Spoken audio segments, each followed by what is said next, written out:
नमस्कार दोस्तों, स्वागत है आपका आज के मुख्य समाचारों में। जी हां दोस्तों, आपको यहां पर देखने को मिलेंगी सुबह से लेकर शाम तक की तमाम बड़ी खबरें, मुख्य समाचार, ब्रेकिंग न्यूज अपडेट्स के रूप में। तो चलिए दोस्तों, जान लेते हैं आज की पहली बड़ी खबर। वडोदरा में भारत स्पेन के प्रधानमंत्री रोड शो एयरबस असेंबली का उद्घाटन किया। पीएम मोदी बोले, पॉसिबिलिटी और प्रोस्पेरिटी में बदलने के लिए सही पार्टनरशिप जरूरी है। जी हां दोस्तों, भारत के प्रधानमंत्री नरेंद्र मोदी और स्पेन के प्रधानमंत्री पेड्रो सांचेज आज वडोदरा में है। सबसे पहले प्रधानमंत्री मोदी और सांचेज ने वडोदरा एयरपोर्ट से टाटा के प्लांट तक करीब 3.25 किलोमीटर का रोड शो किया। इसके बाद दोनों नेताओं ने C295 सैन्य विमान के निर्माण के लिए टाटा एयरबस की असेंबली यूनिट का उद्घाटन भी किया। दोस्तों, इस मौके पर मोदी ने कहा कि हमने नए रास्ते पर चलना तय किया है, नए लक्ष्य तय किए हैं। इसका नतीजा सबके सामने है। पॉसिबिलिटी यानी कि संभावना को प्रोस्पेरिटी यानी कि समृद्धि में बदलने के लिए सही प्लान और सही पार्टनरशिप का होना जरूरी है। इस कार्यक्रम में देश के 1500 कारोबारियों को भी आमंत्रित किया गया था। दोस्तों, इसके बाद दोनों प्रधानमंत्री वडोदरा के लक्ष्मी विलास पैलेस पहुंचे। चलिए दोस्तों, जान लेते हैं अगली खबर। महाराष्ट्र चुनाव, बीजेपी की तीसरी लिस्ट में 25 नाम, अब तक 146 उम्मीदवारों का ऐलान। 288 सीटों में से महायुति के 260 कैंडिडेट्स हुए घोषित। जी हां दोस्तों, महाराष्ट्र विधानसभा चुनाव के लिए बीजेपी ने सोमवार दोपहर तीसरी लिस्ट जारी की है। इसमें 25 उम्मीदवारों के नाम है। पार्टी अब तक 3 लिस्ट जारी कर चुकी है। इनमें कुल 146 प्रत्याशियों का ऐलान किया गया है। उधर दोस्तों, महायुति में अब तक 260 नामों की घोषणा हो चुकी है, जिनमें बीजेपी, शिवसेना, शिंदे गुट और एनसीपी अजीत गुट शामिल है। शिवसेना शिंदे गुट की 2 लिस्ट में 65 उम्मीदवार घोषित किए गए हैं। एनसीपी अजीत गुट की 3 लिस्ट में 49 नामों का ऐलान हो चुका है। वहीं दोस्तों, महाराष्ट्र विधानसभा चुनाव की कुल 288 सीटों पर महायुति ने 256 कैंडिडेट्स उतार दिए हैं। चलिए दोस्तों, जान लेते हैं इसके बाद अगली बड़ी खबर। जेलेंस्की बोले, मोदी यूक्रेन और रूस का जंग रुकवा सकते हैं। ब्रिक्स समिट फेल रही, इसमें शामिल हुए ज्यादातर नेताओं पर पुतिन को भरोसा नहीं। जी हां दोस्तों, यूक्रेन के राष्ट्रपति वोलोदिमीर जेलेंस्की ने कहा है कि प्रधानमंत्री मोदी रूस यूक्रेन जंग खत्म कराने में बड़ी भूमिका अदा कर सकते हैं। टाइम्स ऑफ इंडिया को दिए एक इंटरव्यू में यूक्रेन के राष्ट्रपति ने कहा कि हम चाहते हैं कि दूसरी यूक्रेनी पीस समिट नई दिल्ली में हो। मोदी चाहे तो ऐसा कर सकते हैं। जेलेंस्की ने कहा कि मोदी आबादी और इकोनॉमी के हिसाब से एक बहुत बड़े देश के प्रधानमंत्री हैं। किसी भी संघर्ष को रोकने में भारत और मोदी का बड़ा असर हो सकता है। प्रधानमंत्री मोदी की तरफ से यूक्रेन और रूस के बीच बातचीत कराने की संभावना पर उन्होंने कहा कि बिल्कुल ऐसा कर सकते हैं। चलिए दोस्तों, जान लेते हैं अगली खबर। जम्मू कश्मीर के अखनूर में 3 आतंकवादी ढेर। सुबह आर्मी एम्बुलेंस पर फायरिंग की थी। 5 घंटे चले एनकाउंटर में सुरक्षा बलों ने मार गिराया। जी हां दोस्तों, जम्मू कश्मीर के अखनूर में सोमवार को सुरक्षा बलों ने 3 आतंकवादियों को मार गिराया। अफसरों ने बताया कि एक आतंकवादी की बॉडी मिल गई है। सुबह 7:26 पर लाइन ऑफ कंट्रोल यानी कि LOC के पास भट्टल इलाके में इन आतंकवादियों ने आर्मी एम्बुलेंस पर फायरिंग की थी। हालांकि इसमें जान माल का कोई नुकसान नहीं हुआ है। आतंकी फायरिंग के बाद जंगल की ओर भाग गए थे। सेना ने इलाके को घेरकर सर्च ऑपरेशन चलाया। करीब 5 घंटे की मशक्कत के बाद तीनों आतंकवादियों को ढेर कर दिया गया है।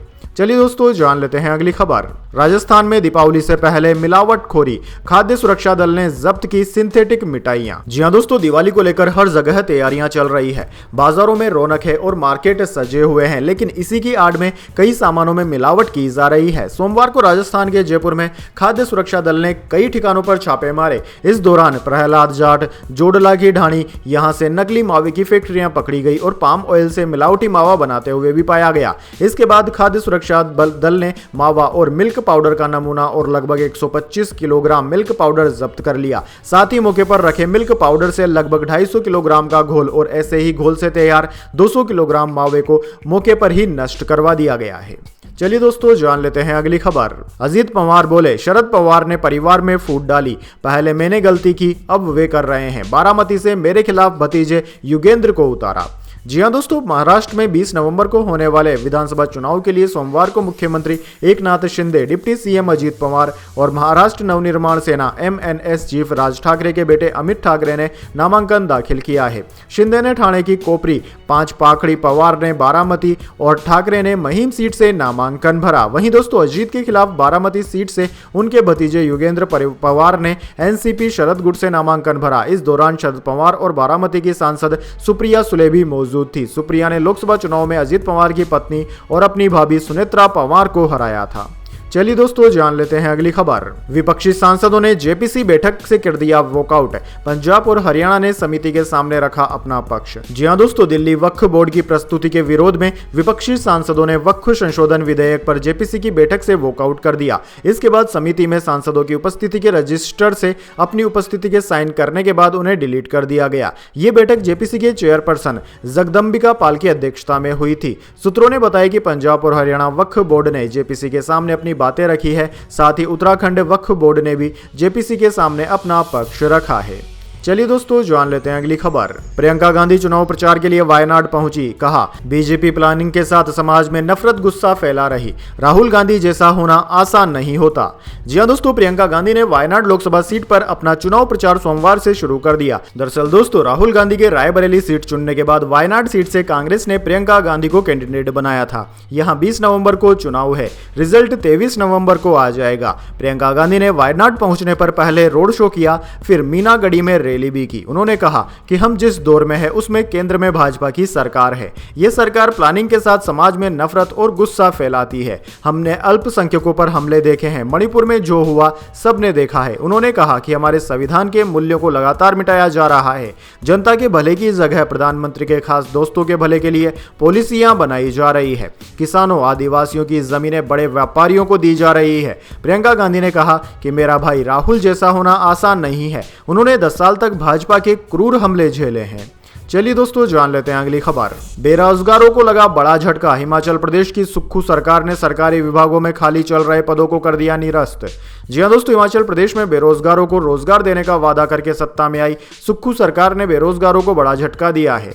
दरअसल दोस्तों, सरकारी विभागों में खाली पड़े पदों को सरकार ने निरस्त कर दिया। सुक्खू सरकार ने हिमाचल प्रदेश में बीते 2 साल से खाली चल रही सभी सरकारी पदों को खत्म कर दिया है। सरकार के वित्त विभाग की ओर से जारी किए गए आदेश में यह बात बताई गई है। वित्त विभाग के प्रधान सचिव देवेश कुमार की तरफ से ऐसा आदेश अभी सभी विभागों को भेज दिया गया है। दोस्तों आपको बता दें, हिमाचल प्रदेश में 1,70,000 पदों का बैकलॉग चल रहा है। ऐसे में करीब 40% पद इस आदेश के तहत आए हैं और नौकरी की राह ताक रहे युवा अब इन पदों पर कोई भर्ती नहीं कर सकेंगे। चलिए दोस्तों जान लेते हैं अगली खबर। एनआईए ने इंटरनेशनल एयरपोर्ट्स पर साइबर विंग तैनात की, बम की धमकी पर तुरंत एक्शन लेगी। 2 हफ्ते में 400 से ज्यादा धमकियां मिली थी। जी हां दोस्तों, 2 हफ्ते में 400 से ज्यादा फ्लाइट्स को बम की धमकी मिलने के बाद national investigation agency NIA action में है। सोमवार को एनआईए ने इंटरनेशनल एयरपोर्ट्स पर अपनी साइबर विंग के अफसरों को तैनात कर दिया है। यह अफसर फ्लाइट में बम की धमकी मिलते ही जांच शुरू कर देंगी। धमकी देने वाले को ट्रेस करने से लेकर अफसर हवाई जहाज की भी सेफ्टी तय करेंगे। इसके अलावा कई एयरपोर्ट्स पर bomb threat assessment committee BTAC की टीमें भी तैनात की गई है। एयरपोर्ट्स में सुरक्षा बढ़ाने के लिए एनआईए के साथ कई एजेंसियां काम कर रही है। दोस्तों यह एजेंसियां सेफ्टी प्रोटोकॉल तैयार करने में जुटी हुई है। दरअसल दोस्तों, पिछले कुछ दिनों से 400 से ज्यादा फ्लाइट्स में बम की फर्जी धमकियां मिली थी, जिससे एविएशन सेक्टर को हजारों करोड़ों रुपए का नुकसान हो चुका है। चलिए दोस्तों जान लेते हैं इसके बाद अगली बड़ी खबर। उद्धव ठाकरे को बड़ा झटका, पार्टी उम्मीदवार ने वापस लिया नाम, सीएम शिंदे को दे दिया समर्थन। जी हां दोस्तों, महाराष्ट्र के चुनावी हलचल के बीच बड़ी खबर सामने आई है। दरअसल दोस्तों, संभाजी नगर मध्य से उद्धव ठाकरे की पार्टी से उम्मीदवार ने अपना नाम वापस ले लिया है। इतना ही नहीं, नाम वापस लेने के बाद सीएम एकनाथ शिंदे को समर्थन देने का ऐलान भी कर दिया। ये चुनाव से पहले उद्धव ठाकरे के लिए बड़ा झटका है। दरअसल दोस्तों, संभाजी नगर मध्य से किशन चंद तनवानी ने नाम वापस लेने के बाद बड़ा दावा भी किया है। उन्होंने कहा है कि इस बार महाराष्ट्र विधानसभा चुनाव में MVA बड़े अंतर से हारेगी। चलिए दोस्तों जान लेते हैं इसके बाद अगली खबर। LAC पर एग्रीमेंट के बाद चीन पीछे की ओर बढ़ा रहा अपने कदम, देमसांग और डेमचोंग में प्रोसेस जारी। जी हां दोस्तों, चीन के साथ सीमा वार्ता में हाल ही में मिली सफलता के कुछ दिनों बाद रक्षा सूत्रों ने पुष्टि की है कि पूर्वी लद्दाख के देमसांग और डेमचोंग क्षेत्र में सैनिकों की वापसी लगभग पूरी हो चुकी है। सूत्रों ने बताया कि वास्तविक नियंत्रण रेखा यानी कि LAC पर पहली गश्त महीने के अंत तक फिर से शुरू होने की उम्मीद है, जहां 2020 में गलवान घाटी में हुई झड़प के बाद से तनाव बना हुआ है। रक्षा सूत्रों ने यह भी बताया कि सैनिकों के पीछे हटने की यह प्रक्रिया अभी भी जारी है और उम्मीद है कि जल्द ही पूरी हो जाएगी। सूत्रों के अनुसार पीछे हटने की प्रक्रिया अब अपने अंतिम चरणों में पहुंच चुकी है। चलिए दोस्तों जान लेते हैं अगली खबर। सांसद पप्पू यादव को जान से मारने की धमकी, कॉल करने वाले ने खुद को लॉरेंस बिश्नोई गैंग का बताया, कहा सलमान मामले से दूर रहो। जी हां दोस्तों, बिहार के पूर्णिया से सांसद पप्पू यादव को जान से मारने की धमकी मिली है। कॉल करने वाले ने खुद को लॉरेंस बिश्नोई गैंग का सदस्य बताया है। धमकी देने वाले शख्स ने पप्पू यादव को सलमान खान मामले से अलग रहने की हिदायत भी दे दी है। उसने कॉल पर कहा कि सलमान के मामले से दूर रहो, हम कर्म और कांड दोनों करते हैं। धमकी देने वाले का दावा है कि लॉरेंस बिश्नोई जेल में 1 लाख रुपए प्रति घंटा देकर जैमर बंद करवाकर पप्पू यादव से बात करने की कोशिश कर रहा है, लेकिन पप्पू यादव फोन नहीं उठा रहे हैं। दरअसल दोस्तों 12 अक्टूबर को मुंबई में पूर्व विधायक बाबा सिद्दीकी की हत्या हुई थी, जिसकी जिम्मेदारी लॉरेंस बिश्नोई गैंग ने ली थी। इसके बाद पूर्णिया सांसद ने सोशल मीडिया पर 24 घंटे में लॉरेंस गैंग के खात्मे की बात कही थी। चलिए दोस्तों जान लेते हैं इसके बाद अगली बड़ी खबर। पाकिस्तान के कोच गैरी कस्टन ने इस्तीफा दिया। 6 महीने पहले संभाला था पद। पीसीबी ने ऑस्ट्रेलिया टूर के लिए गैलेस्पी को कोच बनाया। जी हां दोस्तों, पाकिस्तान की वनडे और टी20 टीम के कोच गैरी कस्टन ने रिजाइन दे दिया है। 56 साल के कस्टन और पाकिस्तान क्रिकेट बोर्ड के बीच मतभेद हो गए थे। वहीं दोस्तों पाकिस्तान क्रिकेट बोर्ड ने जेसन गैलेस्पी को ऑस्ट्रेलिया टूर के लिए टीम का कोच बना दिया है। पीसीबी ने सोमवार को बयान जारी करते हुए कहा कि गैलेस्पी अगले महीने ऑस्ट्रेलिया के सीमित ओवरों के दौरे पर पाकिस्तान मेंस क्रिकेट टीम के कोच होंगे। गैरी कस्टन ने अपना इस्तीफा सौंप दिया है, जिसे स्वीकार भी कर लिया गया है। चलिए दोस्तों जान लेते हैं इसके बाद अगली बड़ी खबर, लेकिन उससे पहले मेरी आपसे एक छोटी सी रिक्वेस्ट है। अगर दोस्तों आपको अभी तक हमारी न्यूज पसंद आई है तो इसे एक छोटा सा लाइक जरूर दे दीजिए, और अगर आपको पसंद नहीं आई है तो आप बेशक डिसलाइक भी कर सकते हैं। लेकिन दोस्तों लाइक और डिसलाइक जरूर कीजिए, क्योंकि दोस्तों यही हमारी मेहनत का फल होता है और इसी से हमें पता चलता है कि आपको हमारी वीडियोस पसंद आ रही है या नहीं। तो चलिए दोस्तों जान लेते हैं अगली खबर। सेंसेक्स 602 अंकों की तेजी के साथ 80,005 पर बंद। निफ्टी भी 186 अंक चढ़ा। सरकारी बैंकों के शेयर सबसे ज्यादा चढ़े। जी हां दोस्तों, हफ्ते के पहले कारोबारी दिन यानी कि सोमवार को सेंसेक्स 602 अंक की तेजी के साथ 80,005 के स्तर पर बंद हुआ। निफ्टी में भी 186 अंकों की बढ़त रही। ये 24,367 के स्तर पर बंद हुआ। वहीं दोस्तों सेंसेक्स के 30 शेयरों में से 25 में तेजी और महज 5 में ही आज गिरावट देखी गई। निफ्टी 50 के 50 शेयरों में से 36 में तेजी और 14 में आज गिरावट रही। एनएसई के सभी सेक्टर तेजी के साथ आज बंद हुए। सरकारी बैंकों के शेयर सबसे ज्यादा चढ़े। बात करें दोस्तों निफ्टी 50 के टॉप गेनर और टॉप लूजर स्टॉक्स की। दोस्तों निफ्टी 50 के टॉप गेनर्स में आज श्रीराम फाइनेंस, अडानी एंटरप्राइजेज और आईसीआईसीआई बैंक रहे, जबकि निफ्टी 50 के टॉप लूजर्स में कोल इंडिया, बजाज ऑटो और एक्सिस बैंक रहे। चलिए दोस्तों जान लेते हैं अगली खबर। धनतेरस से पहले सोने चांदी में आई तेजी। सोना 480 रुपए चढ़कर 78,495 रुपए पर पहुंचा। चांदी 96,552 रुपए प्रति किलोग्राम पर बिक रही।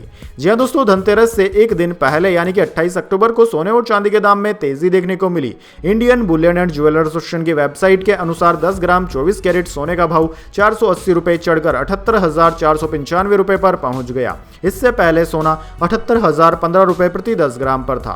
वहीं दूसरी ओर दोस्तों बात करें चांदी की, तो चांदी की कीमत में भी 752 रुपए की बढ़त रही और यह 96,552 रुपए प्रति किलो की कीमत पर पहुंच गई है। इससे पहले चांदी 95,800 रुपए प्रति किलोग्राम पर ट्रेड कर रही थी। चलिए दोस्तों जान लेते हैं अगली खबर। 4,000 करोड़ का बैंक फ्रॉड, 5 राज्यों में एक्शन। ईडी ने प्रमोटर्स की 503 करोड़ की संपत्तियां जब्त की। इसमें बैंक बैलेंस शेयर भी शामिल है। जी हां दोस्तों, परिवर्तन निर्देशालय नागपुर ने 4,037 करोड़ रुपए की बैंक धोखाधड़ी केस में 5 राज्यों में कार्रवाई की। एजेंसी ने महाराष्ट्र, पश्चिम बंगाल, बिहार, झारखंड और आंध्र प्रदेश में 503.16 करोड़ की संपत्तियां कुर्क की है। ये संपत्तियां 24 अक्टूबर को जब्त की गई थी। इसके साथ ही जब्त की गई कुल संपत्ति लगभग 727 करोड़ रुपए हो गई है। दरअसल दोस्तों मामला कॉर्पोरेट पावर लिमिटेड और उसके प्रोमोटर्स डायरेक्टर मनोज जायसवाल, अभिजीत जायसवाल, अभिषेक जायसवाल के खिलाफ मनी लॉन्ड्रिंग के आरोप के तहत हुई जांच से जुड़ा हुआ है।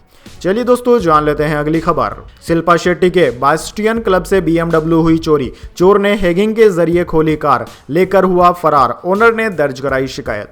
जी हां दोस्तों, बॉलीवुड एक्टर शिल्पा शेट्टी के मुंबई स्थित बास्टियन रेस्टोरेंट से एक BMW Z4 कार चोरी होने का मामला सामने आया है। दरअसल दोस्तों यह कार बांद्रा बेस्ड बिजनेसमैन और कार कलेक्टर रूहान खान की थी, जिसकी कीमत लगभग 1 करोड़ रुपए है। रूहान ने शिवाजी पार्क पुलिस स्टेशन में शिकायत भी दर्ज करा दी है। दरअसल दोस्तों कार पार्किंग में लगाने के महज 1 मिनट बाद ही चोरी हो गई थी। दरअसल बात है 27 अक्टूबर की रात 2 बजे की, जब वो अपने दोस्तों के साथ दादर स्थित मशहूर बास्टियन क्लब पहुंचे थे। यहाँ उन्होंने क्लब के वैलेट को कार पार्क करने के लिए दी थी। वैलेट ने कार को बेसमेंट में पार्क कर दिया। कार पार्क करने के मुश्किल से 1 मिनट के अंदर ही एक जीप में सवार 2 लोग बेसमेंट में पहुंचे, कार को हैकिंग के जरिए खोला और लेकर फरार हो गया। यह पूरी घटना सीसीटीवी कैमरे में कैद हो गई है। चलिए दोस्तों जान लेते हैं अगली खबर। दूसरी तिमाही में अडानी पावर का मुनाफा 50% कम हुआ, 3,298 करोड़ रहा। रेवेन्यू 3% बढ़ा, 13,339 करोड़ रुपए। एक साल में 66% चढ़ा शेयर।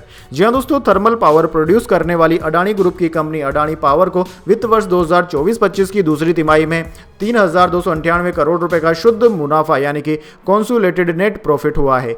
सालाना आधार पर इसमें 50% की कमी आई है। एक साल पहले की समान तिमाही में कंपनी को 6,594 करोड़ रुपए का मुनाफा हुआ था। चलिए दोस्तों जान लेते हैं अगली खबर। शिंजो आबे की पार्टी 15 साल बाद बहुमत से चूकी। जापान में किसी को बहुमत नहीं मिला। प्रधानमंत्री इशिबा बोले, हार के बाद भी पद पर रहूंगा। जी हां दोस्तों, जापान में सत्ताधारी लिबरल डेमोक्रेटिक पार्टी एलडीपी गठबंधन को संसद में बहुमत नहीं मिल पाया है। शिंजो आबे की पार्टी एलडीपी को सिर्फ 191 सीटें मिली है और उसे 65 सीटों का नुकसान हुआ है। पिछले 15 साल में पार्टी का यह सबसे खराब रिजल्ट रहा। एलडीपी और उसकी सहयोगी पार्टी केमिटो को कुल मिलाकर 215 सीटें मिली है। सरकार चलाने के लिए गठबंधन को 233 सीटें हासिल करनी होगी। जापान के प्रधानमंत्री शिगेरू इशिबा ने पिछले महीने पार्टी अध्यक्ष पद का चुनाव जीता था, जिसके बाद वे देश के प्रधानमंत्री बने थे। इसके बाद इशिबा ने चुनाव कराने का ऐलान भी किया था। चलिए दोस्तों जान लेते हैं अगली खबर। चुनाव से 8 दिन पहले आज वोट डालेंगे बाइडेन। 4 करोड़ लोगों ने वोटिंग की। ट्रंप की न्यूयॉर्क रैली में शामिल हुए कई स्टार। जी हां दोस्तों, अमेरिका में राष्ट्रपति जो बाइडेन आज सोमवार को वोटिंग करेंगे। बीबीसी के मुताबिक पूर्व राष्ट्रपति बराक ओबामा पिछले सप्ताह ही मेल के जरिए वोटिंग कर चुके हैं। शनिवार तक 4.2 करोड़ से ज्यादा लोग चुनाव से पहले ही वोट दे चुके हैं। एनबीसी के मुताबिक अमेरिका में इस साल करीब 70% लोग चुनाव से पहले वोटिंग कर सकते हैं। चुनाव से पहले वोट देने की इस प्रक्रिया को एडवांस पोलिंग या प्री पोल वोटिंग कहा जाता है। अमेरिका में राष्ट्रपति चुनाव के लिए 6 नवंबर को वोटिंग होनी है। अमेरिकी चुनाव को जब सिर्फ 8 दिन बाकी है, ऐसे में ट्रंप और कमला हैरिस दोनों का चुनाव प्रचार अंतिम दौर में है। ट्रंप ने रविवार को न्यूयॉर्क के मेडिसन स्क्वायर ग्राउंड में आखिरी रैली की। इसमें ट्रंप की पत्नी मेलानिया भी शामिल हुई। इस दौरान ट्रंप ने पत्नी के साथ मंच पर डांस भी किया। चलिए दोस्तों जान लेते हैं इसके बाद अगली बड़ी खबर। नीतीश की बैठक में केंद्रीय मंत्री गिरिराज सिंह को आगे नहीं मिली जगह है। क्या सीएम की नाराजगी है वजह है? जी हां दोस्तों, बिहार में विधानसभा चुनाव से पहले मुख्यमंत्री नीतीश कुमार द्वारा बुलाई गई एनडीए नेताओं की बैठक से दिलचस्प तस्वीरें सामने आई है। दरअसल दोस्तों, एक अणे मार्ग पर सीएम आवास में हुई बैठक में केंद्रीय मंत्री और बीजेपी नेता गिरिराज सिंह को पहली कतार में जगह नहीं दी गई है। मुख्यमंत्री के साथ मंच पर अगली कतार में बीजेपी के दोनों डिप्टी सीएम सम्राट चौधरी और विजय कुमार सिंह मौजूद थे, लेकिन गिरिराज सिंह को पीछे की कुर्सी मिली थी। जेडीयू के राष्ट्रीय कार्यकारी अध्यक्ष संजय कुमार झा, सहयोगी दल हम के राष्ट्रीय अध्यक्ष संतोष कुमार सुमन, राष्ट्रीय लोक मोर्चा के अध्यक्ष उपेंद्र कुशवाहा और बीजेपी के प्रदेश अध्यक्ष दिलीप जायसवाल भी पहली कतार में ही बैठे थे, लेकिन गिरिराज सिंह को दूसरी कतार में जगह दी गई। चलिए दोस्तों जान लेते हैं इसके बाद अगली बड़ी खबर। कच्चा चबा जाऊंगा, तेरी अकड़ काम ना हो रही। पप्पू यादव और लॉरेंस बिश्नोई के गुर्गे की बातचीत का ऑडियो हुआ वायरल।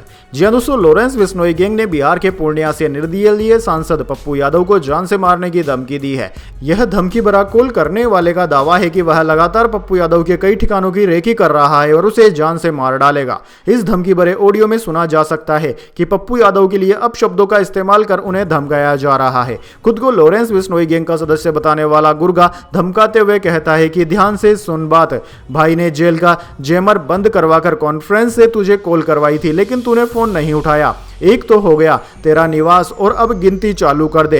एक घर है तेरा दुपल्ली के हाउस पार्क में, दूसरा अनंतपुर के हाउसिंग सोसाइटी, तीसरा गुरदासपुर मुतैया की अपार्टमेंट बिल्डिंग, चौथा पटना का घर जहां तू नजरबंद था, छठा घर है जन अधिकार लोक सेवा का पार्टी ऑफिस, सातवां राइटिंग रोड अरण्य भवन के पास और नौवां आरा गुप्ता जर्नल स्टोर के पास का घर, बरतांडा परमानपुर का घर और पूर्णिया में विधानसभा क्षेत्र का तेरा घर। अब घूम घूम कर कहां जाएगा? विश्नोई के गुर्गे ने पप्पू यादव को धमकाते हुए कहा कि तुझे प्यार से समझाया था कि भाई से बात कर ले, भाई ने जेल का जैमर बंद करवाकर तुझे फोन करवाया और तूने फोन नहीं उठाया। अब तेरी वही हरकत हो गई है। अच्छी भली सुलह हो रही थी लेकिन बावजूद इसके तेरी अकड़ खत्म नहीं हो रही। अब सुन, भाई की तरफ से मैसेज सुन। ना तुझे कच्चा चबा दिया, 3 घंटे का टाइम है, ना तेरे पीछे गाड़ियां आई तो कहना। यानी कि दोस्तों यहां पर पप्पू यादव को साफ साफ धमकाया जा रहा है। चलिए दोस्तों जान लेते हैं इसके बाद अगली बड़ी खबर। ताबड़तोड़ एयर स्ट्राइक के बाद इजराइल अलर्ट पर, अब ईरान से तगड़े पलटवार का है खतरा। जी हां दोस्तों, इजराइल ने ईरान के मिसाइल प्रोटेक्शन साइट्स को हमला करके तबाह तो कर दिया है, लेकिन अब उसे इस बात की भी फिक्र है कि ईरान तगड़ा पलटवार कर सकता है। प्रधानमंत्री बेंजामिन नेतन्याहू ने माउंट हर्जल में कहा कि हमारी वायुसेना ने ईरान की सुरक्षा कवच और मिसाइल प्रोटेक्शन साइट्स को बहुत बड़ा नुकसान पहुंचाया, लेकिन अब हमें अलर्ट मोड पर रहने की भी जरूरत है। तो दोस्तों यह थी आज की तमाम बड़ी खबरें। इसके बाद दोस्तों बारी आती है आज के माइंड क्विज क्वेश्चन की। जी हां दोस्तों, एक आसान से सवाल का जवाब देकर आप जीत सकते हैं एक सरप्राइज गिफ्ट हमारे यूट्यूब चैनल की ओर से। तो दोस्तों आज का सवाल आपकी स्क्रीन पर आ चुका है। भारत का राष्ट्रीय पशु कौन सा है? जी हां दोस्तों, अगर आप जानते हैं भारत के राष्ट्रीय पशु का नाम तो जल्दी से कमेंट बॉक्स में लिख दीजिए। अगर दोस्तों आपका जवाब होता है एकदम सही और आप चुन जाते हैं लकी विजेता के रूप में, तो आपको मिल सकता है एक सरप्राइज गिफ्ट हमारे यूट्यूब चैनल की ओर से। तो दोस्तों जल्दी से अपना उत्तर कमेंट बॉक्स में लिख दीजिए, वीडियो को लाइक कर लीजिए और चैनल को सब्सक्राइब करके बेल आइकन भी दबा लीजिए। धन्यवाद। वंदे मातरम। जय हिंद, जय भारत।